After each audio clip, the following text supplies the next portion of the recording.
Ndaramukije mwese mudukurikirana. Ni ikaze muri ano makuru atekanya Igenekerezo Kizoba Kimeze kuri uno wa kabiri Igenekerezo rya 18 Myandagaro mwaka wa 2026.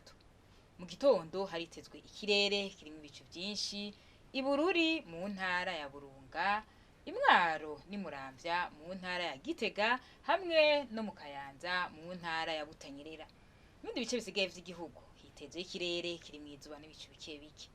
Ahazoba hakanye gusumba hanzi ni ibururi mu ntara ya Burunga, ariko mu vy'ubushuhe bizabe kuri degrees Celsius 13.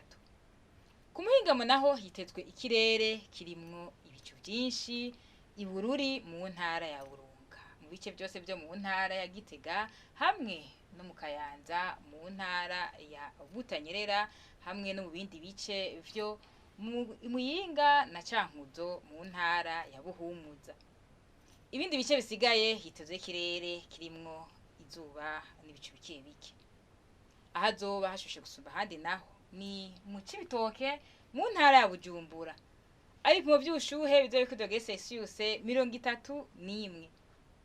Mu gitondo hitezwe ko izuba rizoseruka igice isaha 12 zirenga iminota 6 rirenge igice isaha 12 zirenga iminota 7 z'umugoroba. Amakuru atekanye ikirere mwatubwe n'igejeje ubu agarukiye hano. Mwakoze cyane kuyakurikirana.